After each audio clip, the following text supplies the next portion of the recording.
Hello commandos, welcome to Biomentors classes online. और हम लोग बात कर रहे हैं बायोमोलिक्यूल्स के बारे में, अबाउट बायोमोलिक्यूल्स। तो अभी तक मैंने आपको जो जो चीजें बताया वो उसमें क्या क्या शामिल है।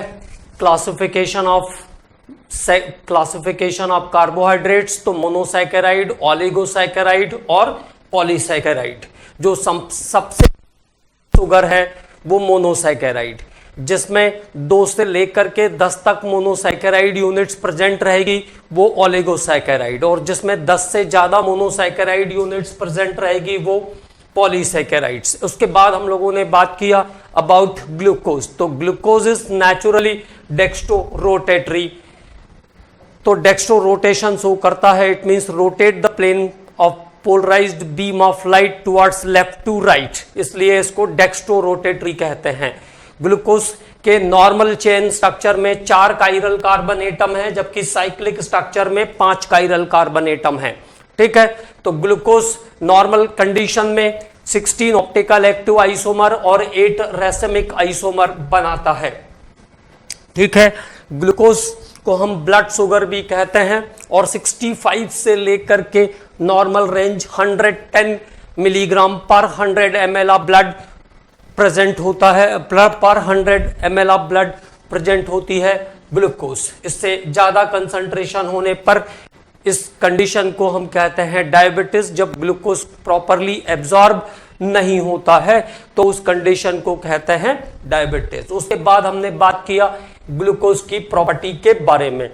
तो ग्लूकोज फेलिंग सॉल्यूशन के साथ ग्लूकोनिक एसिड और कॉपर 2+ आयन को कॉपर +1 आयन में चेंज करेगा, जिसके कारण रेड प्रेसिपिटेट आएगा। टॉलेंस रिएजेंट पर सिल्वर प्लस आयन को सिल्वर आयन में रिड्यूस करेगा। ये ग्लूकोज की इंपॉर्टेंट प्रॉपर्टी। इसके बाद ब्रोमीन एक्वस सॉल्यूशन के साथ ऑक्सीडाइज होकर के भी ग्लूकोनिक एसिड बनाएगा। तो सम अप जब करेंगे तो फेलिंग सॉल्यूशन, टॉलेंस रिएजेंट और ब्रोमीन के एक्वस सॉल्यूशन के साथ ग्लूकोनिक एसिड बनाता है ग्लूकोज। ठीक है, और ग्लूकोज इसके बाद अगर ग्लूकोज को हम कॉमन कंडीशन में रिड्यूस करेंगे NaHg या Na2H5OH या LiAlH4 से, तो ग्लूकोज आपको सार्बिटॉल बना के देगा। मतलब जो CHO ग्रुप है it is further converted into CH2OH group. CH2OH group में कन्वर्ट हो जाएगा CHO ग्रुप, तो प्रोडक्ट मिल जाएगा सार्बिटॉल। ठीक है, ग्लूकोज को मिथाइल अल्कोहल के साथ ट्रीट करेंगे तो मिथाइल ग्लूकोसाइड बन जाएगा। इसके बाद ग्लूकोज को अगर नाइट्रिक एसिड के साथ हम ट्रीट करते हैं तो जो CH2OH ग्रुप है और ऊपर वाला जो CHO ग्रुप है दोनों ऑक्सीडाइज हो जाएंगे एसिड में। That compound is called glucosaccharic acid. उस कंपाउंड को हम ग्लूकोसैकरिक एसिड कहते हैं। HCN के साथ, क्योंकि एल्डिहाइडिक ग्रुप है ग्लूकोज के अंदर, इसलिए HCN के साथ ग्लूकोज साइनोहाइड्रिन, और NH2OH it means hydroxyl amine के साथ ग्लूकोज ऑक्सिम बनाएगा। एक इंपॉर्टेंट रिएक्शन यहां पे आया, फिनाइल हाइड्राजीन के साथ रिएक्शन। तो जितनी भी रिड्यूसिंग शुगर्स होती है सब मिलकर के फिनाइल हाइड्राजीन के साथ ग्लूकोसाजोन, मतलब दूसरे में नाम चेंज हो जाएगा, ग्लूकोज में नाम क्या है ग्लूकोसाजोन। तो यहां पर ग्लूकोसाजोन का फॉर्मेशन हो जाता है। यहां तक के हिस्से पर हमने बात कर लिया था। अब जो बचे हुए पार्ट हैं इसके, उस पर भी 1 बाय 1 धीरे धीरे बात करेंगे। ये हिस्सा बहुत इंपॉर्टेंट है, अगले साल भी आपको ये सब चीजें काम आएगी। जब आप मेडिकल में जाएंगे तो MBBS में भी फर्स्ट ईयर में ये सब चीजें आपको हैं। बायोकेमिस्ट्री आपका हिस्सा है, इसलिए बहुत अच्छे से इन सब चीजों को समझना है। ठीक है, अब बात करते हैं अगले पॉइंट पर। तो reaction with concentrated H2SO4, reaction with concentrated sulfuric acid, reaction with concentrated sulfuric acid। तो पहली कंडीशन इसमें when glucose is heated with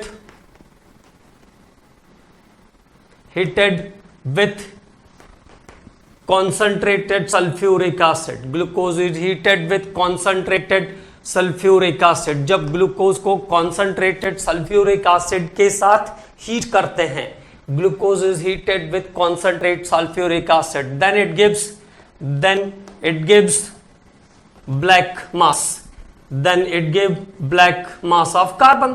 किसी भी शुगर को या किसी भी ऑर्गेनिक कंपाउंड को अगर आप कॉन्सेंट्रेटेड सल्फ्यूरिक एसिड के साथ, जैसे शुगर है, ग्लूकोज है, इन सब कंपाउंड्स को जब आप कंसंट्रेटेड सल्फ्यूरिक एसिड के साथ हीट करोगे तो वो ब्लैक एस में कन्वर्ट हो जाएगा। शुगर भी ऐसे ब्लैक एस में कन्वर्ट होती है। तो C6H12O6 is the glucose heated with concentrated sulphuric acid. Concentrated sulphuric acid के साथ हीट कर रहे हैं। क्या प्रॉपर्टी होती है? वाटर एब्जॉर्ब कर लेता है, पूरा का पूरा वाटर एब्जॉर्ब कर लेगा और आपको ब्लैक एस मिल जाएगा और ये 6H2O बाहर निकल जाएगा। ब्लैक मास यहां पे आपको कार्बन का मिल जाएगा। ठीक है, तो it gives black mass of carbon when glucose is heated with concentrated sulphuric acid. अब बात करते हैं ग्लूकोज की अगली कंसंट्रेटेड सल्फ्यूरिक एसिड के साथ रिएक्शन। नॉर्मल कंडीशन में जब उसको हम हीट नहीं कर रहे हैं तब क्या चेंज आएगा ग्लूकोज के अंदर, उसको देखते हैं। तो ग्लूकोज का रिएक्शन कंसंट्रेटेड H2SO4 के साथ एज अ डिहाइड्रेशन, अगर ग्लूकोज को हम कंसंट्रेटेड सल्फ्यूरिक एसिड के साथ डिहाइड्रेट करेंगे तो क्या हो जाएगा? What happens when glucose is dehydrated with concentrated sulphuric acid? अगर ग्लूकोज को हम कंसंट्रेटेड सल्फ्यूरिक एसिड के साथ डिहाइड्रेट करेंगे तो उस पर क्या फर्क पड़ेगा, उस बारे में बात करना है। ग्लूकोज इज डिहाइड्रेटेड 1 2 3 4 तक हो गया, 5 कार्बन। तो glucose is dehydrated with concentrated sulphuric acid, then what happens? तो ग्लूकोज को अगर कंसंट्रेटेड सल्फ्यूरिक एसिड के साथ हम डिहाइड्रेट करेंगे तो देखो क्या होगा, कंसंट्रेटेड H2SO4। ठीक है, तो सेकंड से लेकर के 5th कार्बन तक डिहाइड्रेशन होगा। सेकंड से लेकर के 5th कार्बन तक पर डिहाइड्रेशन का रिएक्शन यहां आएगा, यहां ऑब्जर्व करने को आपको मिलेगा। तो देखो ये निकला एक वाटर और ये यहां से हमने लिया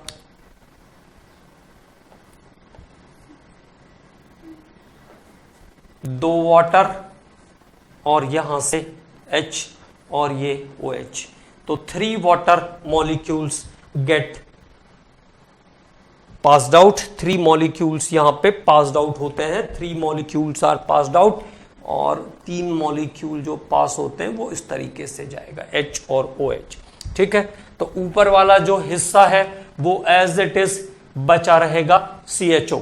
नीचे वाले हिस्से पे CH और ये इसकी बैलेंस ही डिस्टर्ब हो रही है तो ये आ जाएगा डबल बॉन्ड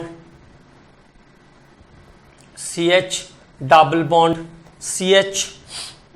तो कितने कार्बन तक आ गए हम? 3 कार्बन तक आ गए। तो ऊपर वाले कार्बन का जो हाइड्रोजन है वो रिलीज होगा वाटर के फॉर्मेशन में। देखिए यहां से H और यहां से ये एक वाटर, यहां से H और यहां से OH, तो 2 वाटर। इन दोनों का सेकंड और थर्ड का हाइड्रोजन रिमेन्स रहता है। सेकंड और थर्ड और फोर्थ का हाइड्रोजन रिमेन रहेगा। 1 2 3 थर्ड और फोर्थ का हाइड्रोजन बचा रहता है। तो थर्ड का हाइड्रोजन और फोर्थ का हाइड्रोजन बचा रहेगा। तो ये देखिए एक वाटर आया HOH और एक सेकंड इसको फिर से लिख लेते हैं, थोड़ा सा क्लीन अप करेंगे तो हो जाएगा।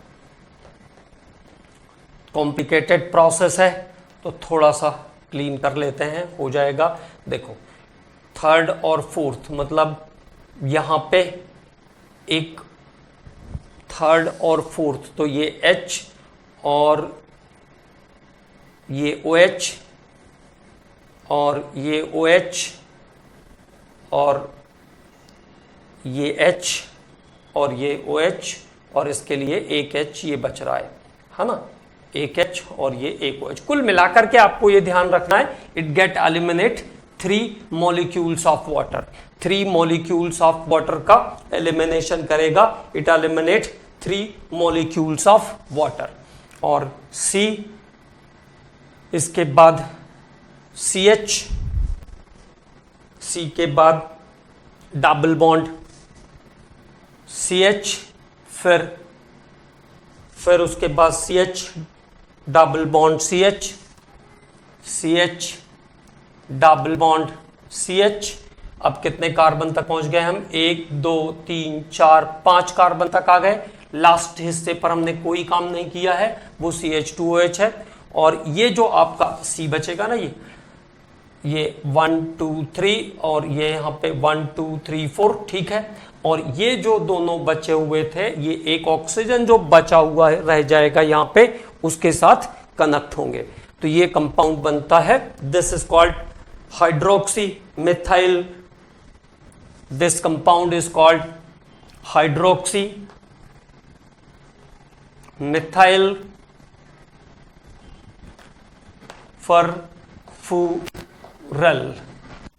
Hydroxy methyl furfural.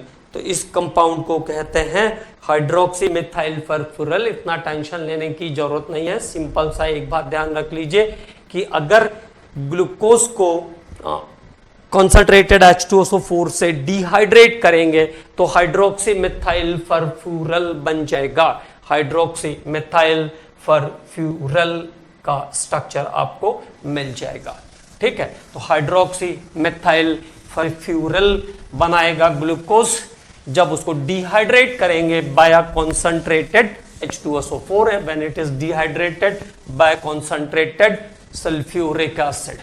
तो कॉन्सेंट्रेटेड सल्फ्यूरिक एसिड पर से डिहाइड्रेट करने पर क्या बनाएगा? Hydroxy methyl furfural, hydroxy methyl furfural. और उसका स्ट्रक्चर ध्यान रखेंगे, और ग्लूकोज से 3 वाटर मॉलिक्यूल एलिमिनेट होता है, ये बात याद रखेंगे। अब बात करते हैं अगले स्टेप पर। तो डिहाइड्रेशन हो गया, सल्फ्यूरिक एसिड के साथ अगर हीट करेंगे तो चला जाएगा, सल्फ्यूरिक एसिड के साथ अगर हीट करेंगे तो ब्लैक मास बन जाएगा। सल्फ्यूरिक एसिड से अगर इसको हम डिहाइड्रेट करेंगे, हीटिंग इफेक्ट नहीं दिया हुआ है, तो hydroxy methyl furfural as a compound मिल जाएगा। देन बात करते हैं reaction with alkali, reaction with NaOH, alkali NaOH और KOH। तो NaOH और KOH के साथ रिएक्शन के इसके 2 स्टेप्स हैं। Number 1, when glucose is warmed up with concentrated NaOH, ये सीधा ओरल है। when glucose warmed up with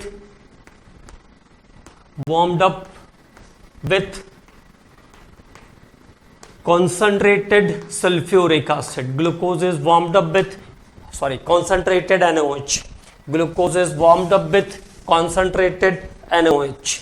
जब ग्लूकोज को हम कॉन्सेंट्रेटेड NaOH के साथ वार्म अप करेंगे, glucose is warm up with concentrated NaOH, first it turns yellow,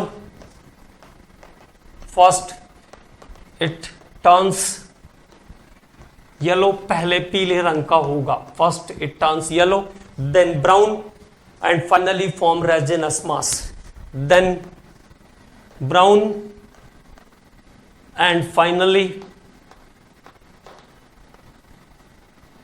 form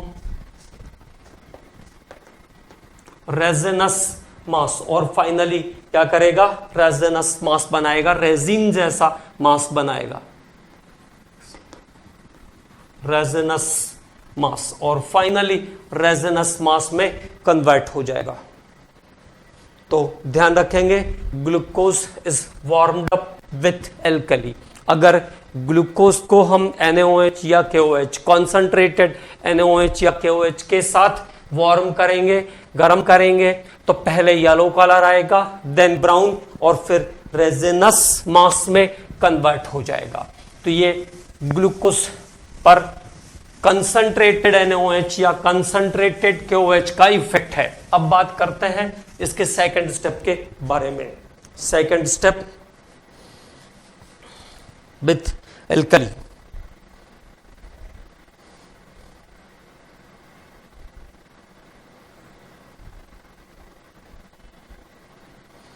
second step, alkali के साथ तो डाइल्यूट NaOH और KOH के साथ जब हम रखेंगे इसको, डाइल्यूट NaOH या KOH के साथ रखेंगे, show the tautomerisation, glucose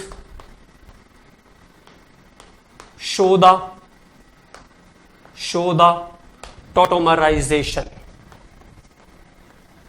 tautomerisation, glucose show the tautomerisation और इनोलाइजेशन, इसको इनोलाइजेशन भी कहते हैं, शो द टॉटोमराइजेशन और इनोलाइजेशन, शो द टॉटोमराइजेशन और enolisation, it means shifting of hydrogen atom. तो टॉटोमराइजेशन या इनोलाइजेशन का मतलब क्या होता है? Shifting of hydrogen atom. The process of shifting of hydrogen atom, the process of shifting of hydrogen atom पहले से पता है आपको, ठीक है। तो ग्लूकोज को अगर हम डाइल्यूट NaOH या KOH के साथ रखेंगे तो ये क्या करेगा? इनोलाइजेशन या टॉटोमराइजेशन शो करेगा, इट शो द इनोलाइजेशन और टॉटोमराइजेशन, इनोलाइजेशन और tautomerisation, and produce indiol and produce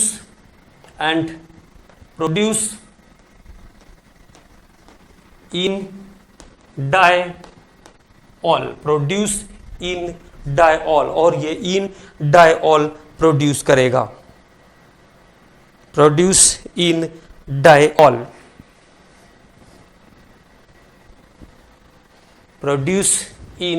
diol, थोड़ा सा और लिख लेते हैं फिर आगे इस पे बात करते हैं। Produce in diol to form D fructose and D mannose, to form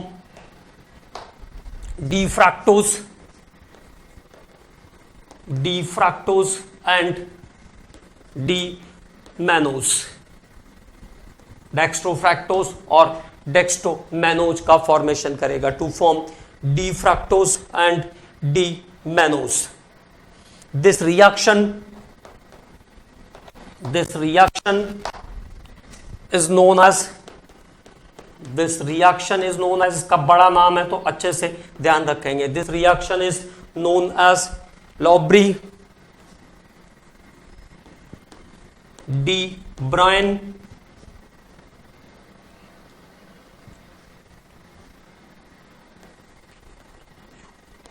Lowry-de-Bruyn Ekstein rearrangement,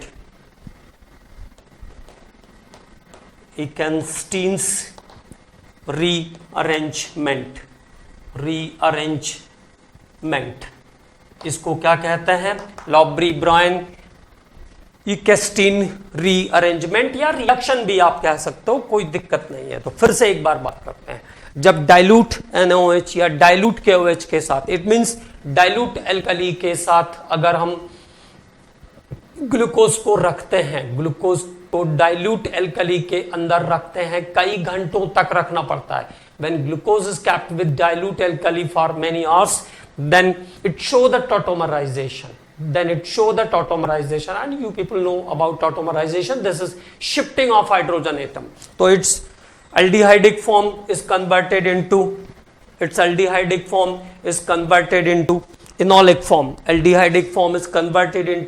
form, and that is finally converted into D fructose and D mannose, जो कि D fructose और D mannose में convert होगा। इस reaction को हम कहते हैं, this reaction is called Lowry-de-Bruyn Ekstein's rearrangement, इसको हम कहते हैं Lowry-de-Bruyn Ekstein rearrangement, ठीक है। तो नाम इसका याद रखना है थोड़ा सा, तो कुछ शॉर्टकट बना लीजिएगा। LDB Ekstein ऐसा कर दीजिए, LDB Ekstein rearrangement, LDB Ekstein rearrangement, तो आपको याद रहेगा Lowry-de-Bruyn इकस्टीन्स रीअरेंजमेंट शो करेगा ग्लूकोज किसके साथ, with dilute solution of alkali, dilute solution of alkali. तो देखो क्या चेंजेस आते हैं उसके बारे में बात करते हैं। जैसे ग्लूकोज है तो ग्लूकोज CHO ग्रुप वाला कंपाउंड, CHOH,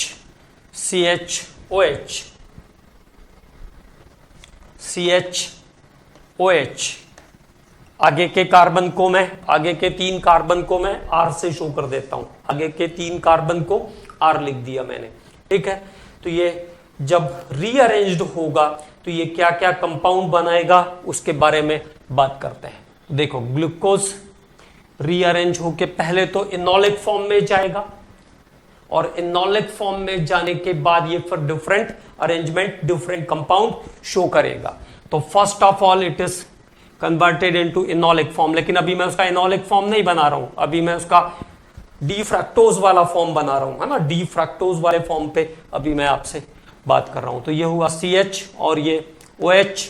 तो अब फ्रक्टोज में किस तरीके से कन्वर्ट होगा, तो ये आ गया उसका फ्रक्टोज वाला फॉर्म। अब उसका अगला जो स्ट्रक्चर है वो है मैनोज। तो what is the difference in glucose and mannose, तो OH ग्रुप इधर शिफ्ट हो जाता है मैनोज के अंदर। देखो ये CHO ग्लूकोज का C2 ग्रुप किधर, OH था, टुवर्ड्स डेक्स्ट्रो पोजीशन। मैनोज में किधर चले जाएगा, towards लिवो position, towards anti clockwise, है ना। तो ये चेंज है ग्लूकोज और मैनोज के अंदर, there is change in glucose and mannose. और थर्ड वाला एज इट इज रहेगा, उसमें कोई चेंज नहीं है, और ये R, ठीक। तो ये ग्लूकोज सबसे पहले कहां जाएगा, इनोलिक स्ट्रक्चर में जाएगा। और ग्लूकोज का जो इनोलिक स्ट्रक्चर बनेगा, देखो वो पहले भी बताया है मैंने आपको, जब हम लोग एल्डिहाइड कीटोन पढ़ रहे थे, मैंने आपको ये बताया था कि फ्रक्टोज जो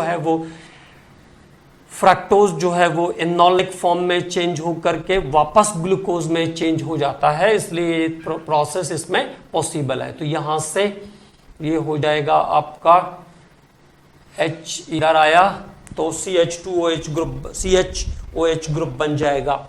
देखो ये CH ग्रुप वाला कंपाउंड है, ये H इधर, और ये बॉन्ड माइग्रेट करके इधर, बॉन्ड डाउन साइड। तो जब बॉन्ड डाउन साइड आया तब जो इनोलिक स्ट्रक्चर बन रहा है वो कैसा है, CHOH, ये हुआ, H इधर आया तो OH, और बॉन्ड डाउन साइड आया।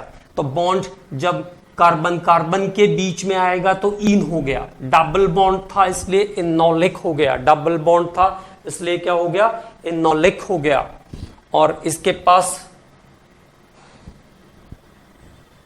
H यहां से शिफ्ट होकर के गया है, H यहां से शिफ्ट होकर के गया है ना, H यहां से शिफ्ट होकर के ऊपर गया है। और दैट हाइड्रोजन, अच्छा H का शिफ्ट होगा, hydrogen is shifted, hydrogen is shifted. तो फ्री हाइड्रोजन है तो फ्री हाइड्रोजन को शिफ्ट करेंगे ना, there is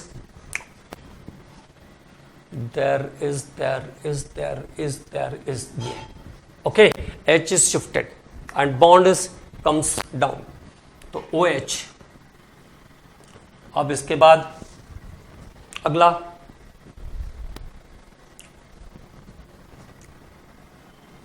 CHOH R, तो this is the enolic structure, in diol,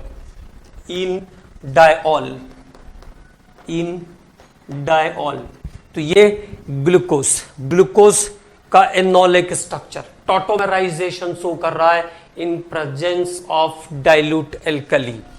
fructose is also converted into this compound, so fructose is converted into enolic then aldehyde। तो fructose यहां से यहां आ सकता है, इसलिए फ्रक्टोज में सभी टेस्ट अल्डिहाइड के पॉजिटिव जाते हैं।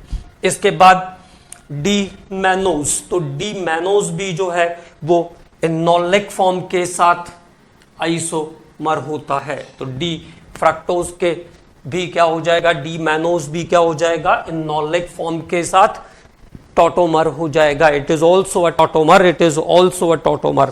ठीक, तो glucose, when glucose solution is kept with dilute alkali for many hours, then it is converted into its enolic form. Then this is the fructose, d-fructose, keto है ना उसमें, d-fructose, and this is d-mannose, तो d-fructose, d-mannose, and there is initially D glucose, initially ये कैसा है, D glucose. तो इस तरीके से ये सारे फॉर्मेट एक दूसरे में कन्वर्ट होते रहते हैं। ठीक है, तो this is called Lobry de Bruyn Ekenstein rearrangement, and this reaction justify that fructose having enolic structure and then it is converted into glucose. Fructose glucose में कन्वर्ट हो सकता है इनोलिक स्ट्रक्चर के कारण, इसलिए उसमें अल्डिहाइडिक टेस्ट पॉजिटिव जाते हैं। तो दिस इज इनोलाइजेशन और कीटोनाइजेशन ऑफ ग्लूकोज। तो दिस इज इनोलाइजेशन और कीटोनाइजेशन ऑफ ग्लूकोज। Okay, clear. फिर से एक बार अच्छे से स्ट्रक्चर को देख लीजिए, केवल 3 कार्बन तक हमने काम किया है।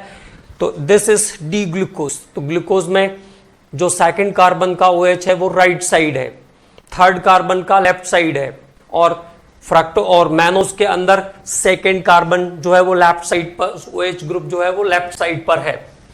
There is the differences between the compound. तो ये अरेंजमेंट हमने पढ़ा।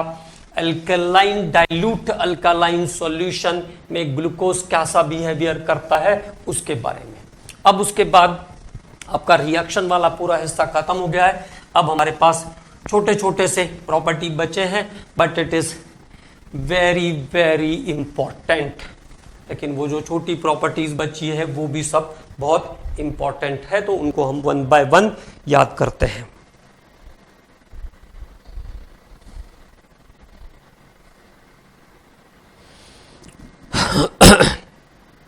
तो डी फ्रक्टोज और डी मैनोज का फॉर्मेशन करता है ग्लूकोज, है ना, यहां तक क्लियर। अल्कालाइन सॉल्यूशन में डी फ्रक्टोज और डी मैनोज का फॉर्मेशन करता है।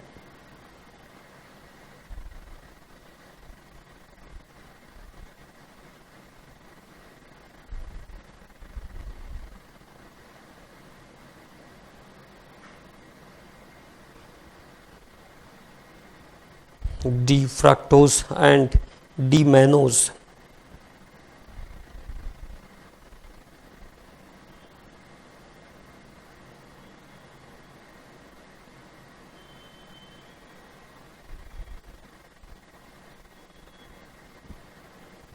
अब बात करेंगे, मैंने कहा था छोटे इंपॉर्टेंट पॉइंट्स पर बात करते हैं। तो यहां से शुरू करते हैं एपीमर्स से। What are the meaning of epimers? Epimers, तो देखो, डी ग्लूकोज और डी मैनोज, डी ग्लूकोज और डी मैनोज जो है around the second carbon there is difference in the configuration, there is difference in the configuration. Second carbon पर OH का configuration क्या कर रहा था, डिफर कर रहा था। It is called epimers. तो इनको हम क्या कहते हैं, इन दो स्ट्रक्चर को हम क्या कहते हैं, एपीमर्स कहते हैं। तो if two monosaccharide differs from each other, if two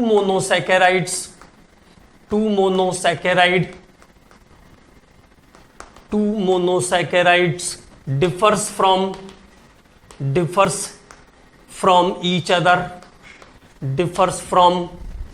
each other, if two monosaccharide differs from each other around a single specific carbon, around a single specific carbon, single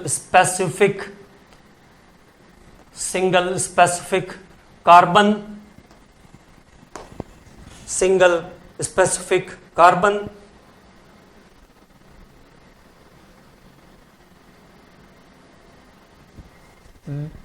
at C2, मैं classify भी कर देता हूं at second carbon at C2 is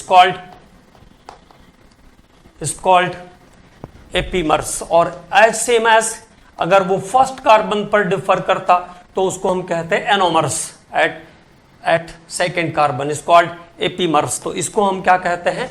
epimers कहते हैं। तो what is the epimers? If two monosaccharide differs from each other around a single specific carbon, around a single specific carbon मतलब किसी एक कार्बन पर उसका जो कॉन्फ़िगरेशन है वो डिफर होना चाहिए, किसी एक कार्बन पर उसका कॉन्फ़िगरेशन डिफर होना चाहिए। और अगर वो सेकंड कार्बन पर डिफर करेगा तो उसको हम कहेंगे एपीमर्स। और फर्स्ट कार्बन पर अगर डिफर करेगा तब हम उसको कहते हैं एनोमर्स। तो पहले बात कर लेते हैं हम लोग एपीमर्स के बारे में। तो D glucose and D mannose are epimers. तो डी ग्लूकोज और डी मैनोज कैसे हैं? एपीमर्स है। D glucose and D mannose are epimers. Like how it is explained, D glucose and D mannose are epimers because there is different configuration at C2. Second carbon का configuration differ करेगा, there is difference in configuration at second carbon. बाकी को मैंने R से ले लिया तो कोई दिक्कत नहीं है। D ग्लूकोज और D मैनोज, तो D मैनोज का जो स्ट्रक्चर आएगा यहां कोई चेंज नहीं फर्स्ट कार्बन पर, सेकेंड कार्बन पर इसका OH ग्रुप इधर आ गया लेफ्ट साइड पे, है ना, और थर्ड पे एज इट इज वो लेफ्ट पे ही था तो कोई फर्क ही नहीं पड़ेगा, थर्ड से हमको कोई मतलब नहीं है। ओके, तो ये दो स्ट्रक्चर जो है अब कैसे हैं? एपीमर्स है। These two structures are epimers. Okay, तो सेकेंड कार्बन का कॉन्फ़िगरेशन अगर डिफर करेगा तो हम स्ट्रक्चर को क्या कहेंगे? एपीमर्स कहेंगे। There is difference in the structure of second carbon around the rotation of H and OH. Okay, one time it is towards right and one time it is towards left. ठीक है, तो D glucose and D mannose, पहला structure D glucose का है, दूसरा D mannose का है। ये दोनों एक दूसरे के साथ क्या है? एपीमर्स हैं। These are epimers. तो एक इंपॉर्टेंट पॉइंट आ गया एपीमर्स। अब बात करते हैं उसके बाद एनोमर्स के बारे में। एनोमर्स सेकेंड पॉइंट पे बात करेंगे एनोमर्स, क्योंकि डेफिनेशन एक ही जैसा है इसलिए हम उसको एज इट इज रहने देना चाहते हैं, थोड़े से चेंजेस करेंगे डेफिनेशन में। तो what is the meaning of anomers? If two monosaccharides differs from each other, if two monosaccharide differs from each other around a single specific carbon, around a single specific carbon at C1, first carbon का अगर configuration differ करेगा at C1 are called anomers. तो इसको हम क्या कहेंगे? Anomers कहेंगे। Are called anomers. Okay, तो अगर फर्स्ट कार्बन पर कॉन्फ़िगरेशन डिफर करेगा तो उसको हम क्या कहेंगे? एनोमर्स कहेंगे। तो what is the meaning of epimers? C2 second carbon पर अगर कॉन्फ़िगरेशन डिफर कर रहा है तो वो है एपीमर्स, और अगर फर्स्ट कार्बन पर कॉन्फ़िगरेशन डिफर कर रहा है तो उसको हम क्या कहेंगे? एनोमर्स कहेंगे। फर्स्ट कार्बन पर जब कॉन्फ़िगरेशन डिफर करेगा तब हम उसको एनोमर्स कहेंगे, है ना? क्लियर? जैसे डी ग्लूकोज और अल्फा डी ग्लूकोज और beta D glucose. Alpha D glucopyranose, pyranose कहने का मतलब है 6 कार्बन का रिंग, 6 कार्बन का 6 मेंबर का रिंग, 6 मेंबर का रिंग, 6 कार्बन का रिंग नहीं, 6 मेंबर का रिंग। तो अल्फा डी ग्लूकोपाइरोनोस और बीटा डी ग्लूकोपाइरोनोस। तो इसके एग्जांपल्स हो जाएंगे एनोमर्स के। अल्फा डी ग्लूकोज भी बोल सकते हैं सिंपली, कोई दिक्कत नहीं है। अल्फा डी ग्लूको पाइरोनोस, पाइरोनोस कहा मतलब 6 membered ring, alpha D glucopyranose and beta D glucopyranose. Pyranose कहने का मतलब है 6 मेंबर्ड रिंग, जिसमें 6 मेंबर की साइक्लिक रिंग होगी वो पायरोनोस, और 5 मेंबर की होती है तो फ्यूरानोस। ओके, तो इन बातों को अच्छे से ध्यान रखना है। अब हम इन दोनों के साइक्लिक स्ट्रक्चर बना के आपको बताते हैं। Alpha D glucopyranose and beta D glucopyranose. तो दोनों डेक्स्ट्रो हैं। साइक्लिक रिंग में देख लेते हैं तो हमारे साइक्लिक रिंग वाले स्ट्रक्चर भी बन जाएंगे। नॉर्मल स्ट्रक्चर में भी ये आ सकता है। सेकंड, फर्स्ट कार्बन पर जब कॉन्फ़िगरेशन डिफर करेगा तो एनोमर्स, और सेकंड कार्बन पर जब कॉन्फ़िगरेशन डिफर करता है तो वो एपीमर्स होते हैं। अब बात करते हैं इन स्ट्रक्चर्स के बारे में, about alpha D and beta D और पोजीशन ऑफ C1। तो साइक्लिक स्ट्रक्चर पायरोनोज स्ट्रक्चर से ले लेते हैं। साइक्लिक स्ट्रक्चर को हवर्थ ने बनाया था पहली बार, और इनको हम 6 मेंबर्ड रिंग होगा तो पायरोनोस और 5 मेंबर्ड रिंग होगा तो फ्यूरानोस बोलते हैं। तो अबाउट द स्ट्रक्चर, ये C1, okay, this is C1, ये C2, C3, C4, C5 और C6, ये अपर साइड पर है। C6 मेंबर गिन लीजिए, 1 2 3 4 5 और 6, including oxygen, there is 6 membered ring.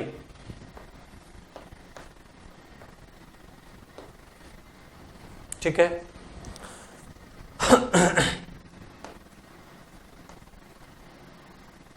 तो there is alpha D glucose और ग्लूको पायरोनोस।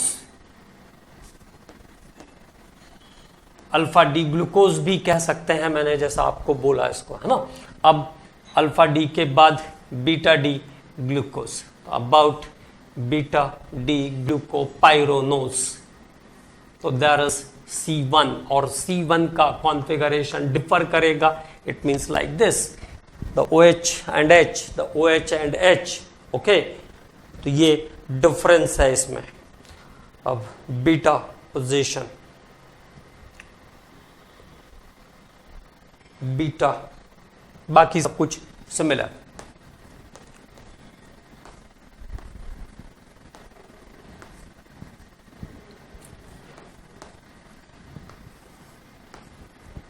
Here also hydrogen is there because carbon is also here.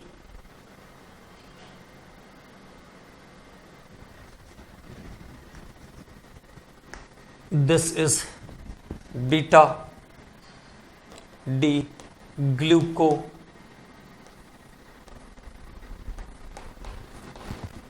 pyranose, beta D gluco pyranose।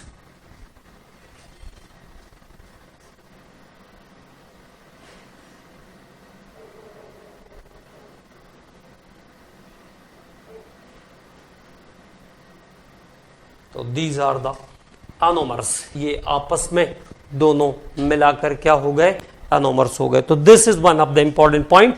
तो दो चीजें हमने पढ़ा अभी, एपीमर्स और anomers. We are discuss about the important point of this unit, है ना। सभी इंपॉर्टेंट पॉइंट्स पे हम इसमें काम कर रहे हैं। तो अब पहले तो हमने इसकी प्रॉपर्टीज पढ़ लिया, अब बात कर रहे हैं important points related with the important points related. तो एनोमर्स इंपॉर्टेंट है।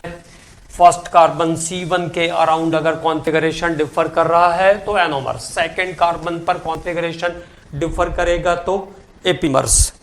देन अगला पॉइंट जो बहुत इंपॉर्टेंट है उस पे बात करते हैं, reducing and non reducing sugar, reducing and non reducing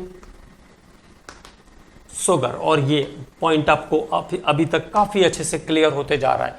reducing and non reducing मतलब जो फेलिंग सॉल्यूशन और टॉलेंस रिएजेंट को रिड्यूस करेंगे वो शुगर्स क्या होगी, रिड्यूसिंग शुगर। तो पहले जैसे ग्लूकोज रिड्यूसिंग शुगर है, फ्रक्टोज रिड्यूसिंग शुगर है, लेकिन सुक्रोज रिड्यूसिंग शुगर नहीं है क्योंकि वो दो मोनोसैकेराइड का कॉम्बिनेशन है और दोनों मोनोसैकेराइड के बीच में बॉन्डिंग के कारण उसमें फ्री अल्डिहाइडिक या कीटोनिक ग्रुप नहीं होता है। तो रिड्यूसिंग शुगर क्या होते हैं उसकी बात करते हैं। और those sugar which reduce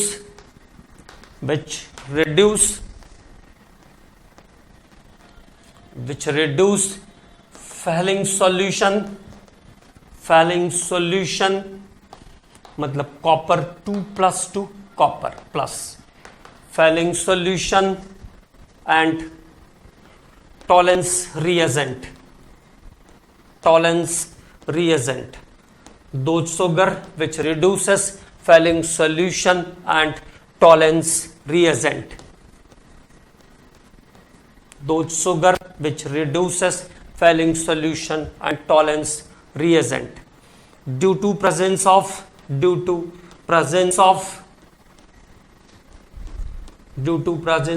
free aldehydic और कीटोनिक ग्रुप। क्योंकि फ्रक्टोज ये टेस्ट देता है तो आपको ये पता है कि वो इनोलाइजेशन शो कर लेगा due to presence of free aldehydic और कीटोनिक ग्रुप। अगर करता है तो due to presence of free aldehydic और ketonic group are called reducing sugar. तो वो शुगर जो टॉलेंस रिएजेंट और फेलिंग सॉल्यूशन को रिड्यूस करते हैं उनको हम कहेंगे reducing sugar. Those sugar which reduces Fehling solution and Tollens reagent, वो शुगर जो फेलिंग सॉल्यूशन और टॉलेंस रिएजेंट को रिड्यूस करेगी उसको हम कहते हैं reducing sugar. It is known as reducing sugar like glucose,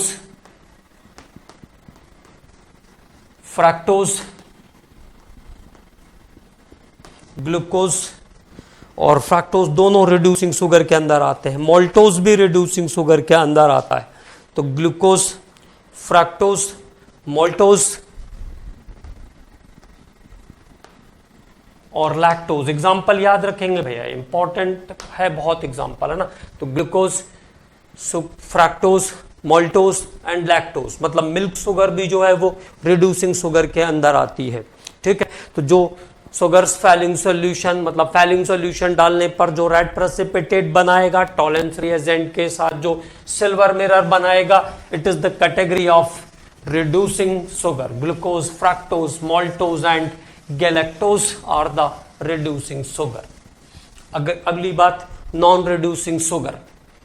non reducing sugar do not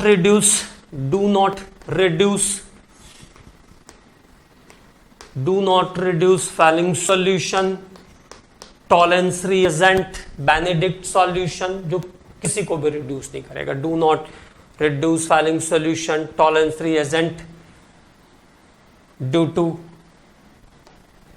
to absence of free aldehyde. रहता तो है लेकिन फ्री नहीं रहता है, मतलब फ्री एल्डिहाइड नहीं है कि वो ऑक्सीडाइज होकर के ऑक्सीजन में ऑक्सीडाइज होकर के एसिड में कन्वर्ट हो जाए, ऐसा फ्री नहीं रहता है ना।